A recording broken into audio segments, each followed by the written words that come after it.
Hello Maharashtra board के प्यारे बच्चों, वेलकम टू आवर प्यारा सा चैनल जिसका नाम है रैंकर्स। मैं हूं डॉक्टर रुखसार, आपकी साइंस 2 की बायोलॉजी की टीचर। यहाँ पे मैं आपको पढ़ाने वाली हूँ साइंस 2, जो कि आपका फेवरेट पार्ट है ना। तो साइंस 2 को हम पढ़ेंगे एकदम इजी वे में, रियल लाइफ एग्जाम्पल को रिलेट करते हुए। तो बिना किसी टाइम वेस्ट के let's get started. What is heredity?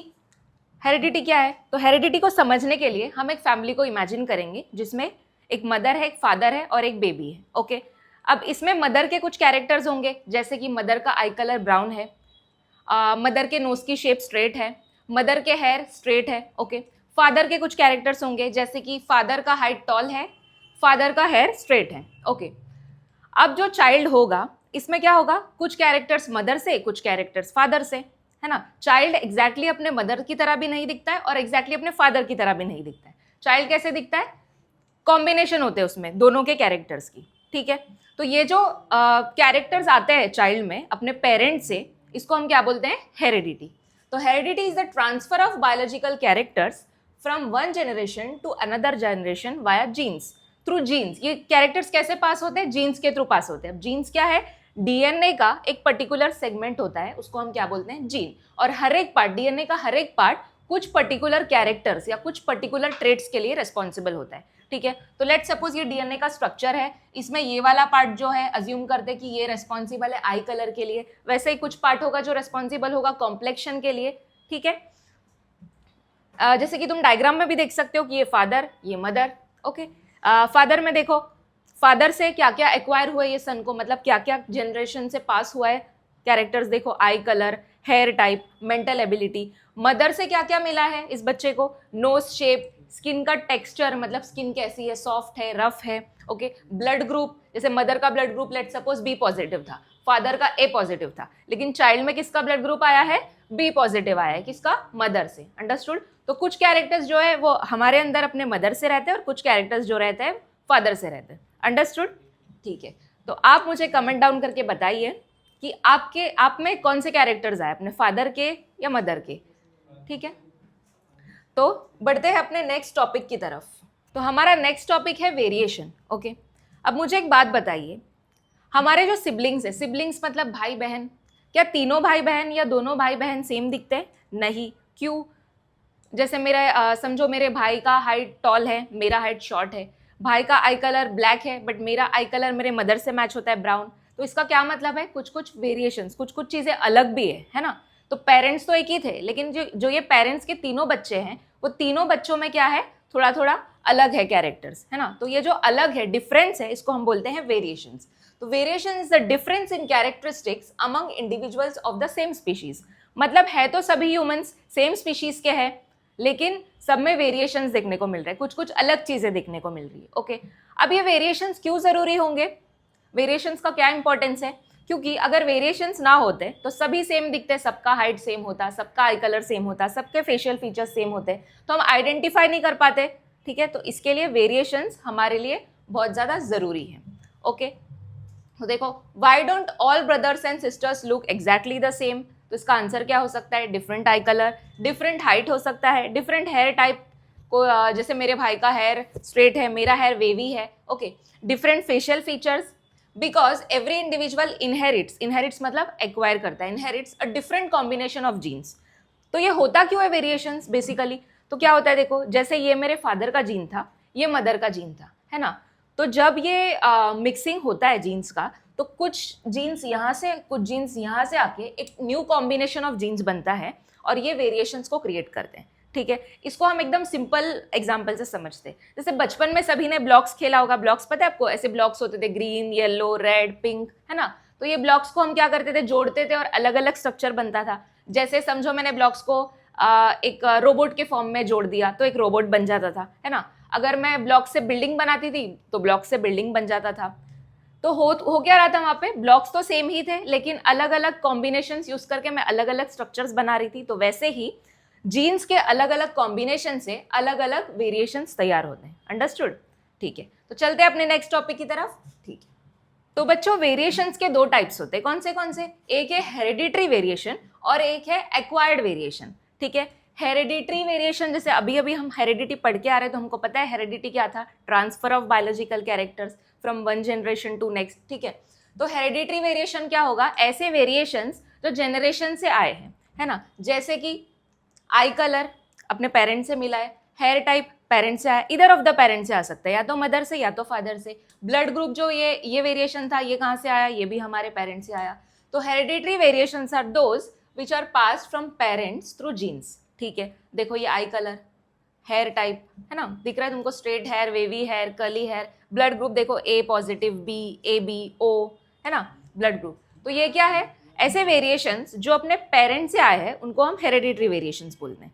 ठीक है, अब ये कौन से वेरिएशंस है, एक्वायर्ड वेरिएशंस। एक्वायर्ड का क्या मतलब है बच्चों, एक्वायर्ड मतलब गेन्ड, मतलब गेन किया है हमने, गेन। ठीक है, गेन हुआ है, कैसे गेन हुआ है, develops during the life due to environment. इसका एग्जाम्पल हम समझते हैं, देखो जैसे कि समझो एक पर्सन था जो डेली जिम करता था, है ना, वो पर्सन कैसा था, लीन था, पहले कैसा था, लीन था, लीन मतलब पतला दुबला पतला था। अब उसको बनना था सलमान खान, तो उसने क्या किया, उसने जिम ज्वाइन किया बॉडी बनाने के लिए। तो जैसे ही वो जिम करता था डेली, रोज रोज रोज कंसिस्टेंटली, तो क्या हुआ, उसका मसल बिल्डअप हो गया, है ना, वो सलमान खान बन गया। अब इससे हमें क्या समझ में आ रहा है, ये समझ में आ रहा है कि पहले तो वो लीन था, मतलब जब वो बॉर्न हुआ था तो बॉडी बिल्डर और मसल्स के साथ तो नहीं बॉर्न हुआ था, तो उसने ये मसल्स कैसे गेन किए, during the life time gain किए, है ना, खुद के ऊपर मेहनत करके गेन किए, बॉडी बनाकर गेन किया। अंडरस्टूड। तो ये कैसे वेरिएशंस होंगे, एक्वायर्ड वेरिएशंस होंगे। अंडरस्टूड। ठीक है, जैसे कि कम्युनिकेशन स्किल, पहले हम स्कूल में थे तो हमको उतना बात करने का बहुत ज़्यादा सेंस नहीं था, है ना, हमारे बात करने की स्टाइल अलग होती थी। बट जैसे जैसे हम मैच्योर हो गए, हम कॉलेज जाने लगे, डिग्री करने लगे, तो फिर क्या हुआ, हमारा कम्युनिकेशन स्किल एनहांस हो गया। हम इंस्टाग्राम के रील्स देखते थे, हम बहुत ज़्यादा फ्रेंड्स बनाते थे, हम सीरियल्स देखते थे, वेब सीरीज देखते थे, तो इससे क्या हुआ, हमारी कम्युनिकेशन स्किल्स चेंज हो गई, एनहांस हो गई। अंडरस्टूड। तो ये पहले तो नहीं थी हमारे पास, ड्यूरिंग द लाइफ टाइम ये एक्वायर हुई है। ठीक है, और सन टैंड स्किन, मतलब पहले तो मैम मैं बहुत गोरी थी, मैं बहुत अच्छी दिखती थी, अब तो मैं एकदम टैन हो गई हूँ। कैसे हो गई मैं टैन, क्योंकि एनवायरनमेंट का इन्फ्लुएंस हो गया है वेरिएशन पे। जैसे कि तुम्हारी स्किन कैसे हो गई, अभी टैन हो गई है ना। ओके, गुड हैंड राइटिंग, पहले तो मैम मेरी हैंड राइटिंग बहुत खराब थी, स्कूल में टीचर हमेशा लिखती थी इंप्रूव योर हैंड राइटिंग। अब मेरी हैंड राइटिंग इतनी अच्छी कैसे हो गई, सुंदर कैसे हो गई, बिकॉज हम क्या करते हैं, हैंड राइटिंग इंप्रूव करते हैं, है ना, लिखते लिखते लिखते, फिर पहले जो एकदम बेकार हैंड राइटिंग थी उससे हमारी हैंड राइटिंग अच्छी होती गई। Practice during the life time, है ना। तो जो चीज़ डेवलप हुई है आफ्टर बर्थ, जो डेवलप हुई है, ऐसे वेरिएशंस को हम क्या बोलते हैं, एक्वायर्ड वेरिएशंस। इसका सिंपल सा एग्जांपल दो तुमको, देखो लेट सपोज हमने एक हमारे पास एक बैग है, स्कूल बैग, उसमें हमने एक ब्लू कलर की बॉटल डाल दी, है ना। अब वो ब्लू कलर की बॉटल हमने उसमें डाली है, पहले से थी क्या, नहीं, तो ये क्या हुआ, कौन सा वेरिएशन हुआ बताओ, बॉटल को हमने डाला है, मतलब एक्वायर्ड वेरिएशन हुआ। ठीक है, अब समझो उस बैग में एक डिजाइन था, है ना, एक समझो पाउच जैसा स्ट्रक्चर था, कोई भी एक डिजाइन था, या उसका कलर ब्लू था समझो, तो वो कलर ब्लू तुमने किया क्या उसको, नहीं, वो तो पहले से था जब बैग खरीदे तब से, तो वो क्या हुआ, हेरिडिटरी वेरिएशन। तो क्लियर है आपको, हेरिडिटरी वेरिएशन मतलब जो पहले से था, और एक्वायर्ड वेरिएशन मतलब जो बाद में आया। सिंपल। ठीक है, तो चलते हैं अपने नेक्स्ट टॉपिक की तरफ। तो स्टूडेंट्स, आप सब जानते हैं कि आपकी बॉडी के जितने भी कैरेक्टर्स हैं, जैसे कि जो ट्रेट्स हमने देखा इसके पहले वाले टॉपिक में, जैसे आई कलर हुआ, हाइट हुआ, ठीक है, ये सब डीएनए कैरी करता है, ये हमको पता है। ओके, बट सवाल ये है कि ये डीएनए प्रेजेंट कहाँ है और ये डीएनए दिखता कैसे है। तो चलिए आज इस मिस्ट्री को सॉल्व करते हैं। ओके, तो आप सबको ये तो पता है कि हमारी बॉडी बहुत millions and trillions of cell से बनी होती है। ठीक है मैम, पता है ये। ठीक है, सेल्स हमारी बॉडी का क्या है, structural and functional unit, basic unit of life है सेल। ठीक है, अब ये सेल के अंदर एक ऑर्गेनल होता है जिसका नाम है न्यूक्लियस। ठीक है, तुम न्यूक्लियस को प्रिंसिपल की ऑफिस समझो, प्रिंसिपल की ऑफिस से ही पूरे स्कूल का काम जो भी है वगैरह सब लाइक वहाँ से ही सारे ऑर्डर्स इंस्ट्रक्शंस आते हैं। सिमिलरली न्यूक्लियस जो है सेल का, वो रेस्पॉन्सिबल है सेल की जितनी भी एक्टिविटीज़ है उसके लिए। ठीक है, अब देखो न्यूक्लियस में क्या होता है, डीएनए, लेकिन मिस्ट्री ये है कि डीएनए जो है वो बहुत ही ज़्यादा लंबा होता है। ठीक है, अब बहुत ही ज़्यादा लंबा स्ट्रक्चर इतने से न्यूक्लियस में कैसे फिट होगा, है ना। अगर तुम्हारे घर में एक कबर्ड है और तुमने सारे कपड़ों को एकदम ऐसे बिखेर के रखा है तो वो ज़्यादा स्पेस ऑक्यूपाई करेगी, ज़्यादा जगह घेर लेगी। बट अगर तुम उसको अच्छे से फोल्ड करके रखो, ऑर्गेनाइज करके रखो, तो क्या होगा, कम स्पेस में ज़्यादा चीज़ें फिट हो जाएगी, है ना। तो सिमिलरली डीएनए क्या करता है, अपने फोल्डेड, एकदम कॉइल्ड फोल्डेड स्ट्रक्चर में प्रेजेंट रहता है। मतलब डीएनए अपने आप को इस तरीके से फोल्ड करता है कि वो एक स्ट्रक्चर बना लेता है जिसका नाम है क्रोमोसोम्स। अब ये क्रोमोसोम्स के फॉर्म में ये डीएनए न्यूक्लियस के अंदर स्टोर रहता है, ठीक है। इसका मतलब ये है कि अगर मैं क्रोमोसोम को ओपन करूं तो मुझे जो ये लंबी सी थ्रेड लाइक स्ट्रक्चर मिलेगी, इसको हम बोलते हैं डीएनए। ओके मैम, अब हमको देखना है कि ये डीएनए का स्ट्रक्चर कैसा होता है। तो आप सभी को सीडी पता है, सीडी तो आपने देखी होगी। सीडी कैसी होती है, ऐसी होती है, ठीक है। अगर सीडी को ट्विस्ट कर दो तो जो स्ट्रक्चर तुमको इमेजिन होगा वो क्या है, डीएनए है। अंडरस्टूड, डीएनए वैसा दिखता है, ठीक है। तो ये देख रहे हो तुम, ट्विस्टेड सीडी, ट्विस्टेड लैडर बोलते हैं इसको। ये किसका मॉडल है, वॉटसन एंड क्रिक नाम के साइंटिस्ट का ये मॉडल है, ठीक है। चलो अब हमको क्या समझना है इसमें, बेस पेयर्स। तो बेस पेयर्स क्या होते हैं, डीएनए की स्ट्रक्चर जो है उसमें बेस पेयरिंग्स होते हैं। क्या बेस पेयर्स होते हैं, एडिनाइन, ग्वानाइन, थाइमीन और साइटोसिन। ओके, ये 4 बेस पेयर्स होते हैं प्रेजेंट हमारे डीएनए में। एडिनाइन को हम डिनोट करेंगे ए से, ग्वानाइन को जी से, थाइमाइन को टी से और साइटोसिन को सी से। अब ये जो है फिक्स पेयरिंग्स बनाते हैं, जैसे कि एडिनाइन हमेशा पेयर होगा किसके साथ, थाइमीन के साथ, और ग्वानाइन हमेशा पेयर बनाएगा किसके साथ, साइटोसिन के साथ। ये कभी चेंज नहीं हो सकता, एडिनाइन हमेशा थाइमाइन के साथ बनाता है पेयर और ग्वानाइन हमेशा साइटोसाइन के साथ बनाता है। इसको याद रखने का मैं आपको एक छोटा सा ट्रिक देती हूँ, ऑलवेज टुगेदर, देखो ऑलवेज टुगेदर गुड कपल, याद हो जाएगा अब आप सबको, ऑलवेज टुगेदर गुड कपल, ठीक है। ये ट्रिक से आप याद रख सकते हो कि एडिनाइन हमेशा थाइमाइन के साथ पेयरिंग करेगा और ग्वानाइन हमेशा साइटोसाइन के साथ पेयर करेगा, ठीक है। तो देखो यहाँ पे ये है बेस पेयरिंग्स, ओके। और क्या प्रेजेंट होता है इसमें, एक प्रेजेंट होता है पेंटोस शुगर। पेंटोस मतलब 5 कार्बन वाला एक शुगर मॉलिक्यूल होता है यहाँ पे, और एक फॉस्फेट ग्रुप होता है। तो ये स्ट्रक्चर से मिलके बनता है हमारा डीएनए कुछ इस तरह। स्ट्रक्चर ऑफ डीएनए आपको समझ में आ गया। अब आपको समझा कि ये डीएनए कहाँ पे प्रेजेंट होते हैं, कैसे फोल्डेड फॉर्म में प्रेजेंट होते हैं, जिसको हम क्रोमोसोम्स बोलते हैं, ओके। अब ये डीएनए के कुछ सेगमेंट्स होते हैं जिनको हम जीन्स बोलते हैं, जैसे मैंने आपको ऑलरेडी एक्सप्लेन कर लिया है। और ये जीन्स रिस्पॉन्सिबल है आपके अलग अलग ट्रेट्स के लिए, आई कलर के लिए, हाइट के लिए, कॉम्प्लेक्शन के लिए। अंडरस्टूड। तो बढ़ते हैं अपने नेक्स्ट टॉपिक की तरफ, ठीक है। तो आज जो हम टॉपिक्स पढ़ रहे हैं, जैसे कि हेरिडिटी हुआ, वेरिएशन हुआ, आगे हम म्यूटेशन पढ़ेंगे, है ना। तो ये किन साइंटिस्ट ने इनको डिस्कवर किए हैं, किनका कॉन्ट्रीब्यूशन इनमें था, इनके बारे में थोड़ा देख लेते हैं। तो सबसे पहले आता है ग्रेगर जोहान मेंडल चाचा का, ओके। तो इनको हम बोलते हैं फादर ऑफ जेनेटिक्स। क्यों बोलते हैं इनको फादर ऑफ जेनेटिक्स, बिकॉज इन्होंने कुछ एक्सपेरिमेंट्स किए थे पी प्लांट पे। पी आप सबको पता है, पी मटर, ओके। तो मटर के प्लांट पे इन्होंने कुछ एक्सपेरिमेंट्स किए। तो देखने पे इनको पता चला कि मटर में जैसे कुछ फ्लावर के कलर, मटर के फ्लावर का कलर, सीड का कलर, सीड का शेप, ये सब कैसे पास होता है जनरेशन टू जनरेशन। इस पे इन्होंने स्टडी किया, ओके। नेक्स्ट नाम आता है कौन से साइंटिस्ट का, ह्यूगो डी व्रीज। इन्होंने कौन सा थियरी किया है propose, mutation theory, okay. Mutation को हम डिटेल में आगे समझेंगे। यहाँ पे मैं आपको थोड़ा सा बता देती हूँ कि म्यूटेशन क्या होता है। तो म्यूटेशंस बेसिकली सडन चेंज होते हैं। क्या होते हैं सडन चेंज, जैसे कि देखो तुम्हारा फोन नंबर लेट सपोज ये है 998752, लेट्स ऐसा कुछ तुम्हारा फोन नंबर है 112, ठीक है, फाइन। अब अगर एक नंबर गलती से चेंज हुआ तो क्या हो जाता है, रॉन्ग नंबर डायल हो जाता है ना। अब ये मेरा नंबर नहीं है, वरना तुम इस पे कॉल करोगे this is not my number, okay.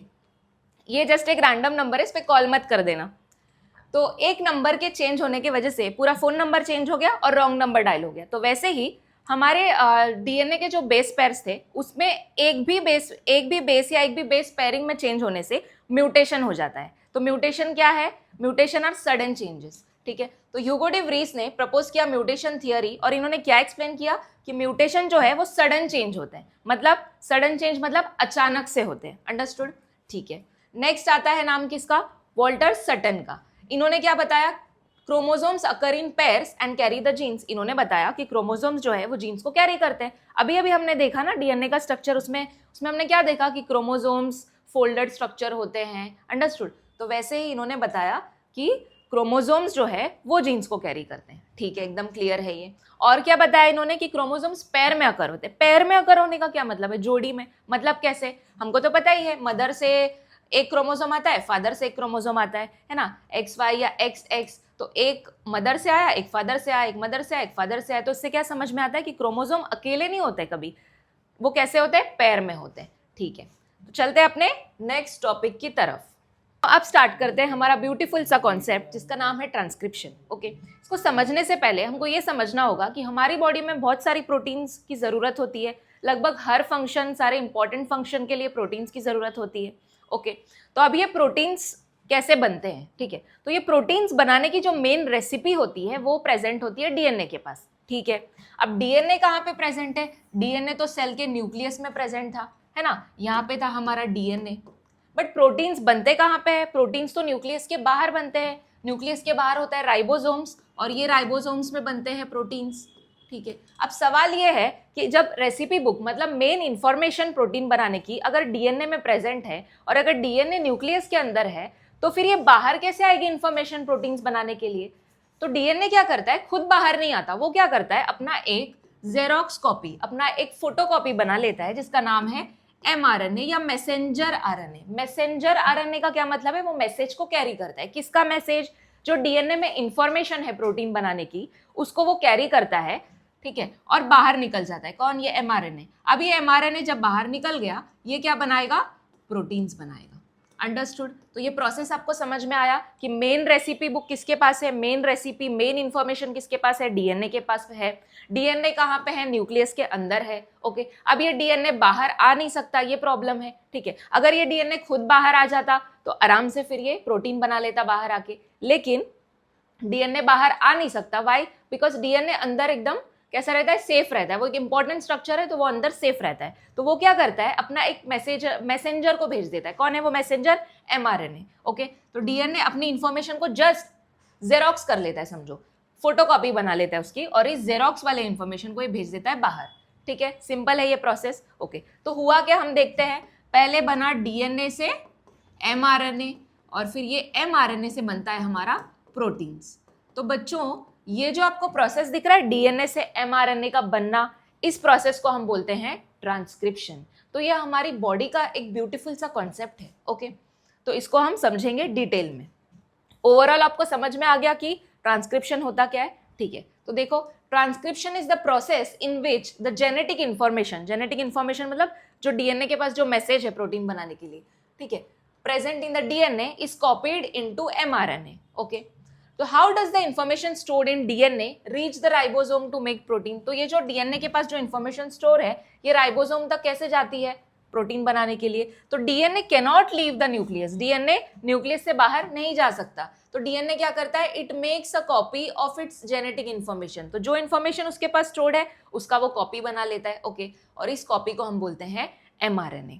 तो डीएनए से mRNA का बनना, इस प्रोसेस को हम बोलेंगे ट्रांसक्रिप्शन। इजी है, ठीक है, चलो इसको एक और एग्जांपल से हम समझ सकते हैं जो आप कभी नहीं भूलोगे। ठीक है, जैसे कि समझो मैं क्या कर रही हूँ, एक फेमस पिज़्ज़ा की रेस्टोरेंट है मेरे एरिया में। ठीक है, अब वो पिज़्ज़ा वाले के पास एक सीक्रेट रेसिपी है ना, सीक्रेट रेसिपी है। तो अगर मैंने पिज़्ज़ा ऑर्डर किया तो क्या वो जो जिसने मेरा ऑर्डर लिया, क्या वो मुझे सीक्रेट रेसिपी बता देगा, नहीं, वो तो मुझे पिज़्ज़ा बना के देंगे। तो सिमिलरली जो सीक्रेट रेसिपी है वो किसके पास प्रेजेंट है, जिसने मेरा ऑर्डर लिया उस रेस्टोरेंट के मालिक के पास प्रेजेंट है। तो वो रेस्टोरेंट का मालिक कौन हो गया, डीएनए हो गया। ओके, अब वो कहाँ पे देंगे, वो जो मेरा ऑर्डर है वो कहाँ पे पास करेंगे, कहाँ पे पास करेंगे वो पिज़्ज़ा बनाने के लिए, किचन में पास करेंगे, है ना। तो वो जो स्लिप बना के देते हैं, कैसे एक पिज़्ज़ा पार्सल, है ना, तो ये जो स्लिप बना के वो देते हैं किचन में, उस स्लिप को बोलते हैं mRNA। तो उन्होंने अपना ही कॉपी, अपने ही ऑर्डर का कॉपी बना के किचन में दे दिया है। समझ में आया अब आपको, ठीक है। तो चलिए इसको देखते हैं डिटेल में। तो चलिए स्टूडेंट समझते हैं ट्रांसक्रिप्शन को डिटेल में। तो ट्रांसक्रिप्शन को समझने के लिए हमको पहले देखना होगा डीएनए का स्ट्रक्चर। हमने ऑलरेडी ये स्ट्रक्चर डिस्कस कर लिया डीएनए का। आपको पता है डीएनए में 4 बेसिस है, adenine pairs with thymine, guanine pairs with cytosine. Okay fine. RNA में सिर्फ इतना सा डिफरेंस है, आरएनए में भी 4 नाइट्रोजन बेस होते हैं। डिफरेंस क्या है कि थाइमाइन की जगह क्या प्रेजेंट होता है, यूरासिल। ओके, आरएनए में थाइमाइन ना होके क्या प्रेजेंट होता है यहाँ पे, यूरासिल। तो एडिनाइन वहां पे किसके साथ पैर करेगा, यूरासिल के साथ, और गुआनाइन साइटोसाइन के साथ। ठीक है तो लेट्स स्टार्ट। तो देखो यहाँ पे ये है डीएनए का क्या, कैसा मॉडल है ये, कैसा है ये, ट्विस्टेड लैडर लाइक, ठीक है। अब हमको क्या करना है, इसमें डीएनए से एमआरएनए बनाना है, मतलब उस इंफॉर्मेशन का एक फोटोकॉपी बनाना है ना। अब प्रोसेस को स्टार्ट करने के लिए इसका पहले ओपन होना जरूरी है ना, ओपन होना जरूरी है। तो ये ओपन करने के लिए यहाँ पे एक एंजाइम होता है जिसका नाम है आरएनए पॉलीमरेज, जो कि यहाँ पे प्रेजेंट होता है, ठीक है। ये आरएनए पॉलीमरेज क्या करता है, लेट्स सपोज डीएनए के कुछ सेगमेंट को या कुछ पार्ट को ऐसे ओपन कर देता है। तो जैसे इसने ओपन किया तो क्या हुआ, ये जो यहाँ पे बेस पेयरिंग्स था ये बॉन्ड्स टूट गए, है ना, ये बॉन्ड्स टूट गए ऐसे, ये बॉन्ड्स टूटे तो ये ऐसे अलग हो गया, है ना। अब क्या होगा, ये जो स्ट्रैंड तुमको दिख रहा है नीचे, इसको हम बोलते हैं टेम्पलेट स्ट्रैंड। ये दो स्ट्रैंड हो गए यहाँ पे, इसका नाम है टेम्पलेट स्ट्रैंड, ओके। और ये यहाँ पे जो स्ट्रैंड दिख रहा है ये वाला, इसको हम बोलते हैं कोडिंग स्ट्रैंड, ठीक है। तो टेम्पलेट को यूज करके अब यहाँ पे एमआरएनए बनेगा। कैसे बनेगा, देखो ये यहाँ पे है नाइट्रोजनस बेसिस, आरएनए में क्या होता है डिफरेंस, एडिनाइन के साथ पैर करता है यूरासिल, ठीक है। तो अब जैसे ही ये अनपेयर हुआ, ये दोनों अलग हो गए, तो यहाँ पे आ जाता है कौन, इसके बेस पेयर्स। कौन से बेस पेयर्स, थाइमिन की जगह आ गया एडिनाइन, ग्वानिन की जगह आ गया साइटोसाइन, साइटोसाइन ग्वानिन दिख रहा है तुमको। एडिनाइन के साथ कौन पैर करेगा आरएनए में, आरएनए बन रहा है ना, तो एडिनाइन के साथ आरएनए में कौन पैर करता है, यूरासिल। तो जहां जहां एडिनाइन है उसके साथ कौन आके पैर कर लेगा, यूरासिल। तो इस तरीके से कॉम्प्लीमेंट्री बेस पेयरिंग होती है। कॉम्प्लीमेंट्री मतलब जो उसका बेस पेयर है वही उसके साथ पैर करेगा। ऐसे करके ये हमारा क्या बन गया यहाँ पे न्यू, ये जो स्ट्रक्चर तुमको दिख रहा है ये क्या बन गया हमारा एमआरएनए। मतलब डीएनए ने क्या किया है, अपना इंफॉर्मेशन कॉपी कर लिया है, एक आरएनए बना, एमआरएनए बना लिया है, और इस एमआरएनए को ये कहाँ पे भेजेगा फाइनली, न्यूक्लियस के बाहर। और न्यूक्लियस के बाहर क्या होगा, क्या होगा बताओ, न्यूक्लियस के बाहर प्रोटीन बनाने की मैकेनिज्म, जिसको हम बोलते हैं ट्रांसलेशन, ओके, ठीक है। तो समझ में आ गया बच्चों आपको ट्रांसक्रिप्शन क्या होता है, ठीक है, समझ में आ गया। एक और चीज आप देख सकते हो कि ये जो बना है यहाँ पे एमआरएनए, ये एग्जैक्टली कैसे होगा, कैसे होगा, ये कोडिंग स्ट्रैंड की तरह होगा। लेट्स चेक, एडिनाइन, ये देखो साइटोसाइन, ग्वानिन, साइटोसाइन, थाइमाइन की जगह यूरासिल, बाकी सब कुछ सेम, जी जी, ये टी यहाँ पे तो यूरासिल, समझ रहा है आपको, ठीक है। तो इस तरीके से हमारी बॉडी में क्या होता है, डीएनए एक सीक्रेट रेसिपी बुक होती है, और वो क्या करती है, अपने इंफॉर्मेशन को एमआरएनए के फॉर्म में बना देती है और न्यूक्लियस के बाहर भेज देती है, ताकि एमआरएनए से जो है वो प्रोटीन्स बन सके। अब एमआरएनए से प्रोटीन्स कैसे बनते हैं, ट्रांसलेशन जिसको हम बोलते हैं, तो उसको हम समझेंगे नेक्स्ट लेक्चर में। Till then keep studying. Video अच्छी लगी तो वीडियो को लाइक, शेयर और सब्सक्राइब जरूर कीजिए अपने फ्रेंड्स के साथ, और आपके अगर कुछ डाउट्स है तो उसको कमेंट डाउन कीजिए। एंड हाँ, एक और चीज़ आपको कमेंट डाउन करने बोला है मैंने, कि आप में आपके मदर के कौन से कैरेक्टर्स है और फादर के कौन से कैरेक्टर्स है। Okay, till then keep studying, be happy, bye bye.